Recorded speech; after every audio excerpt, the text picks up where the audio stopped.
Hello everyone and welcome to another episode of Tom's Gadget Garage. Today I am here in Tempe, Arizona with the Segway Ninebot Max G3 for a little bit of a night ride around the city. Now I will be cruising around today in sport mode, and I do have the top speed unlocked to 28 miles an hour. So what we're gonna do is cruise around the Tempe Town Lake area here, take a look at what's going on here tonight, and see just what we can squeeze out of this Ninebot Max G3. One of the nice things about this scooter is it's got turn signals and all that fun stuff.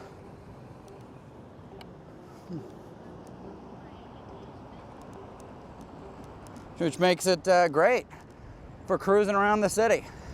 All right, we're gonna hook through this roundabout here. Looks like they got the bridge lit up.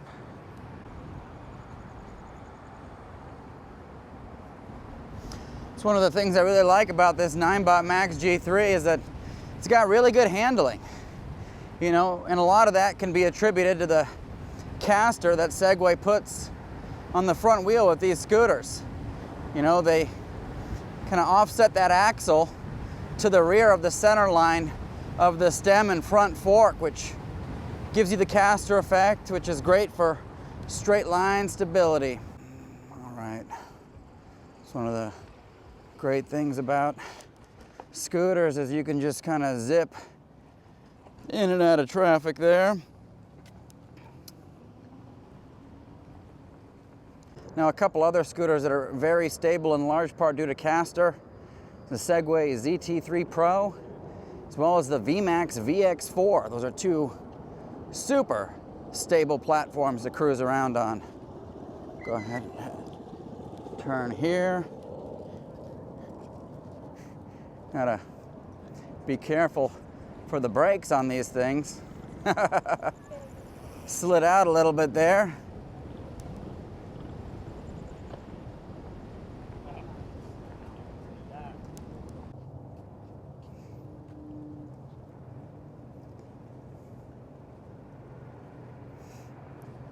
Lots of folks out and about enjoying these nice cool evenings while they last. We're coming closer and closer to the summer months, and really end of April, beginning of May, it starts turning into a scorcher out here. Lots of folks on rental scooters. It's one of the great things about Tempe is that it's a very pedestrian friendly city, especially this area. So you got a lot of folks walking and riding e-bikes, regular bikes, riding scooters, the whole 9 yards. All right, I'm gonna pull into here and give you a quick view of the lake. All right, so that's Tempe Town Lake. Beautiful views of the city here. You got all the bridges out here all lit up. It's always a blast coming out here. Lots to see, lots to do, and of course, a seemingly never-ending network of bike paths. So that's what we're gonna be cruising around on today. Actually, let me give you a quick look at the Max G3. There's the lighting. As you can see, you've got the underglow, which is fantastic. If you hit the turn signals, you'll see that those things shine on one side, so there's no bleed over from left to right. So very clean, very good implementation of turn signals. Got a nice bright tail light, and there's our headlight and our little ambient light. Now, one of you asked me in the comments section below if you can turn this off. I incorrectly said no. You can. You just need to go into the light effects section of the app, and you'll be able to turn those off. But anyways, let's continue on this way, then we'll loop back around and head on over to the other side. But early on, I mentioned the brakes. When you first get this scooter out of the box, I'm going to tell you the brakes are going to feel like they're not very effective. And I've seen some comments online about it. It does take some braking in, so I say 5 to 10 miles, and definitely do some heavy braking. Pick up some speed and safely come to a quick stop and do that a few times, and that will allow you to bed those brakes in, and all of a sudden it'll go from kind of weak unimpressive braking to more than enough braking. That's one of the big differences with this Ninebot Max G3 is that they now have incorporated disc brakes in the front and rear instead of your typical drum brakes and electronic braking combo. Now you've got disc brakes as well as electronic braking in the rear motor. So the combination of both should provide you with plenty of stopping power for most scenarios you'll come across. All right, let's see what kind of pickup we got on this scooter. Sport mode, unlocked to 28, and this thing picks up speed very fast. The improvements they made to the Ninebot Max G3 is the fact that it picks up speed a heck of a lot faster than the Ninebot Max G2. So, you know, that 850 nominal watt motor is a big improvement. You know, 2,000 watts of peak power. You know, that's gonna provide you more than enough power to get up to speed. And if you've watched my, you know, first impressions video, you know, we do a speed test and everything, and this scooter has absolutely no issues at all whatsoever hitting its stated top speed. Now, all of these kind of bridges and pathways, you know, they have expansion joints.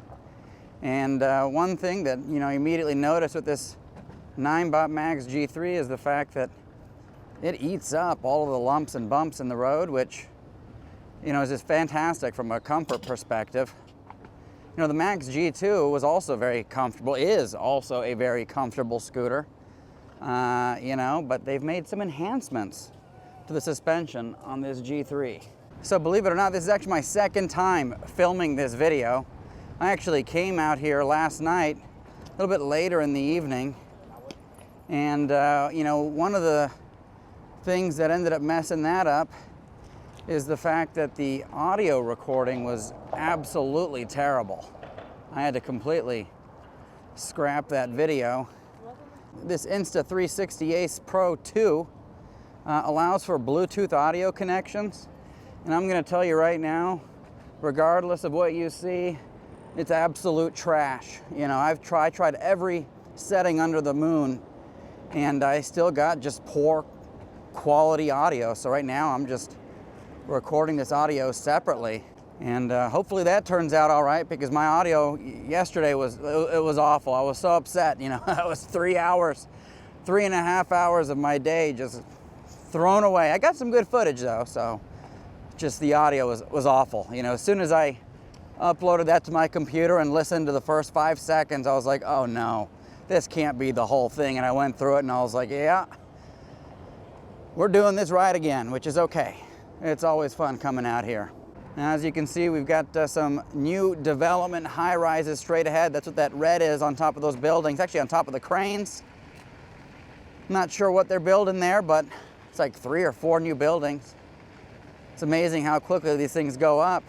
But anyways, here we are cruising on this Ninebot Max G3 on this hard-packed dirt at about 16 miles an hour or so.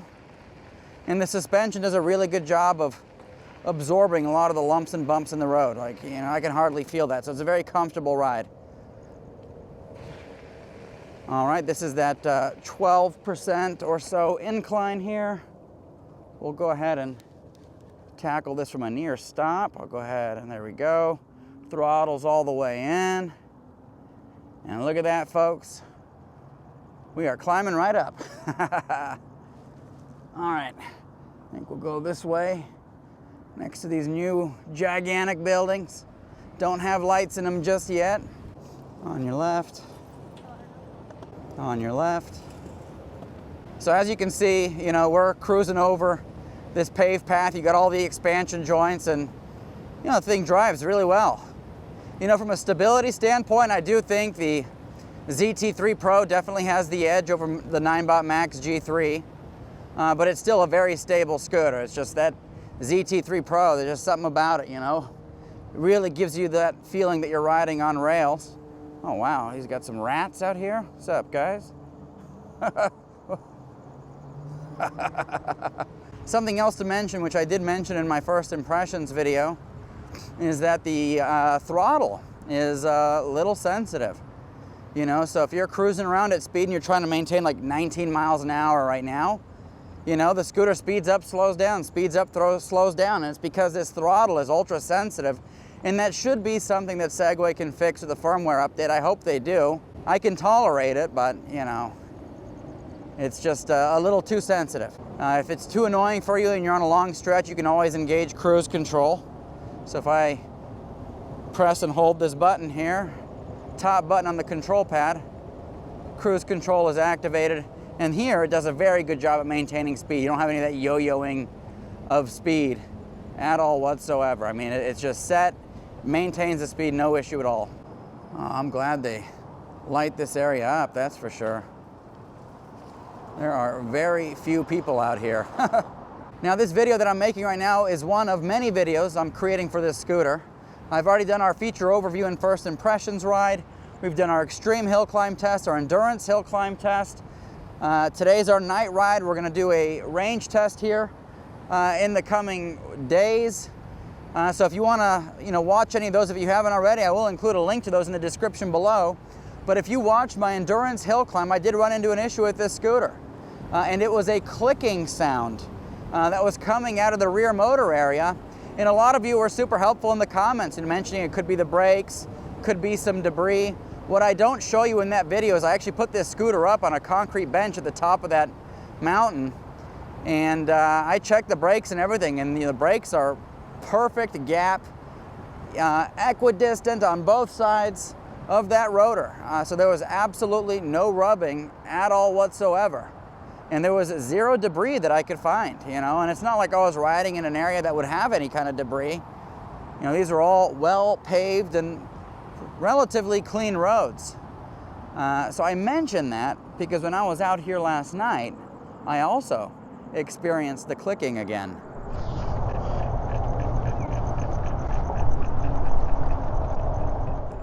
And if I hear it again, we'll take a look at it. But I can tell you right now, it is not the brakes rubbing. We'll continue along this path for a bit. I think we're at about 52% battery remaining. As I was mentioning, I mean, this path goes for a very long time. And so maybe we'll do maybe today will be a little unofficial range test in sport mode, with everything uncapped. We'll see just how far we can squeeze out of this battery today. 597 watt hours. It's actually the exact same battery that you have with the Segway ZT3 Pro. Now Segway is going to be releasing an expansion pack that piggybacks on the neck of this scooter, which will give you significantly more range if you need that. And so it's awesome to see companies like Segway and VMAX offer different battery configurations for each of their models.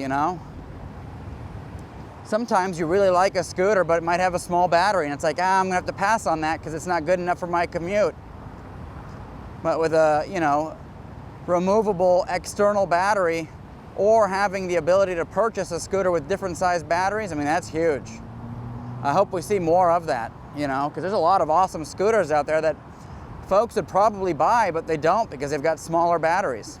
All right, looks like this is the end of the line. Dead end, this loops around.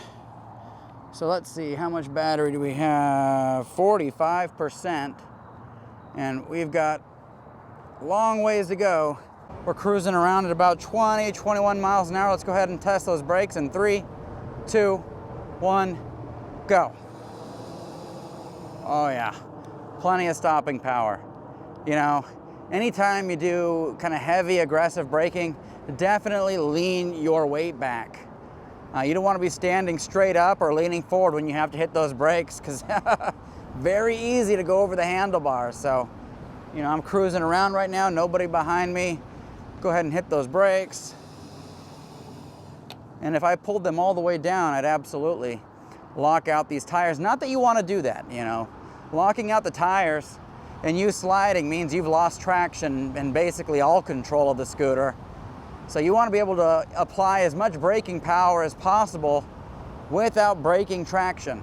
Now, if you're coming from a Ninebot Max G2 and you're upgrading to this G3, and you're in the US, or you have it unlocked to 22 miles an hour on the G2, I'm going to tell you right now, 6 miles an hour might not sound like a very big difference. I'm going to tell you right now, if you're used to 22 miles an hour and you hop on a scooter and go 28 miles an hour, it is actually quite a bit faster. It takes getting used to, kind of terrifying at first, like, holy cow, 6 miles an hour really is a lot faster than 22. But on paper, it looks negligible. Quick little demonstration of the caster on this scooter. So I'm cruising around right now. If I kind of shake these handlebars, you can see them wobbling, but they automatically want to return to center. More so than a scooter that does not have caster, which gives it a very solid feel. With other scooters that don't have caster, and you're driving it, fast enough speed, and you start doing that, you can induce a speed wobble, which quickly becomes difficult to control. And that's one of your worst enemies on scooters at high speeds, is speed wobbles, because that in an instant can throw you flat on your face. So definitely want to avoid that. So having caster in the front wheel, some companies will put a notch in the steering, which helps out as well. And if you're curious about the headlight strength on this scooter, it is quite a bit stronger than that on the Ninebot Max G2. I went out one night cruising around on both of those and can confirm it is quite a bit brighter.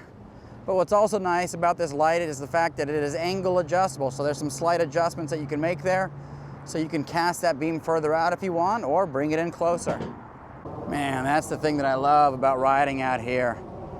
There are so many bike lanes, and you got like beautiful views everywhere, I've got canals where I live, which is about a 40-minute drive from here. And those are cool, but you don't have all the buildings, the water, all the lights, or anything like that. So it's always a blast coming out here. As you can see, very good handling on this scooter. I don't have traction control or anything like that enabled. I typically keep that off unless I'm riding around in rainy conditions. Now, I'm afraid to mention it because the universe is listening, but so far I don't think I've had any kind of clicking on this ride. Lots of clicking yesterday. Still couldn't, determine the cause of it, but I think I have a little bit of an idea of a possibility. It might have to do with the trim on the swing arms. I was reaching around my finger in that area to see if there was debris or anything, and in doing so, I'm bumping around the trim pieces for the swing arms. And those trim pieces have some like metal pieces that help with spacing on there, and it makes a very distinct clicky, squeaky sound, which I think actually matches what I was hearing around the motor area. So maybe that's what it is. I don't know. If it happens again, we'll investigate further. Head on up this ramp here. We'll go back onto the streets for a little bit, and we'll head back to where we started this ride. I'm definitely happy to turn this into a little range test. Just know that I am going to be doing an official range test on the same course that I test all my scooters on. That way we have a good frame of reference for how this performs compared to some of its competitors. But we'll see, if we can drain this battery out today. See how many miles we're able to squeeze out. Go ahead and cut across here. All right, folks, so we've got 23% battery remaining. Let's see how fast we can go. I'm seeing 25 miles an hour, 26. So that's honestly pretty solid performance for having 23% battery remaining. Usually when you run down your battery, you're gonna see a significant drop in performance as you get down below like 40%. And so, acceleration's gonna be slower. You're not gonna be able to hit the same top speeds, all that fun stuff. And so that's part of the reason why I do range tests, because they give us a good idea of how that performance changes as you drain the battery. But, usually when we're around 20%, we're not able to hit anywhere near top speed. So that's pretty solid. Zip around this curve in the road here.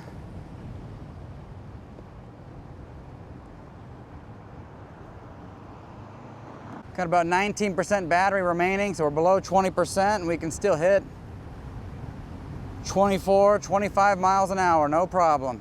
Definitely taking a bit longer to get up to speed. Looks like 20 miles an hour is our top speed once you're at around 16%. Roads are definitely a lot rougher here. You can probably hear that suspension putting in some work there. Now it's a lot smoother. Okay, 22 miles an hour.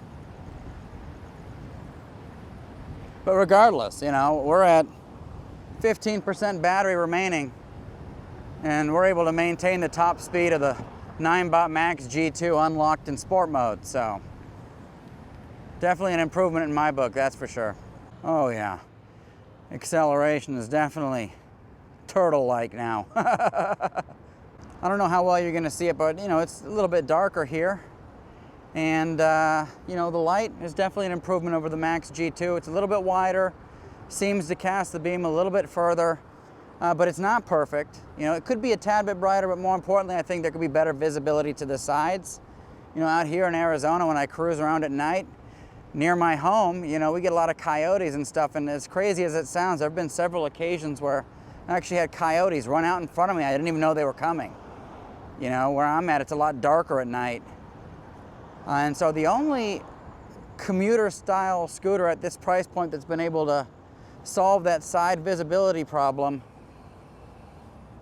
is the Apollo Go. It has that stem light, which gives you that 180-degree visibility, which gives you superb visibility to your sides. And I like that. I think more scooter companies need to do that.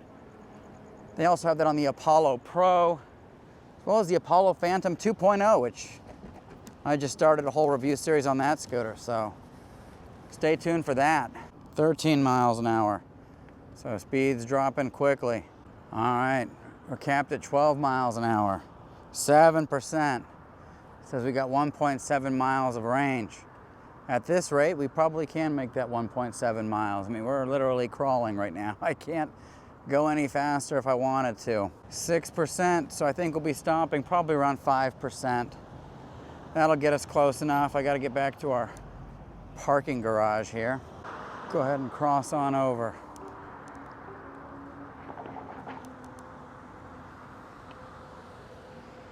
All right, I think the GPS is probably gonna cut out now. I just gotta figure out where I parked. Let's see if we can make it up an incline. Okay, you know, it's a little torquey, even though we have like 5% battery remaining. I mean, we're still making it up this parking garage. Let's see what's the shortest distance to the next ramp. Maybe we'll call it quits here at the top. Oh, low battery level. You hear that, folks? It just beeped at me. 4%.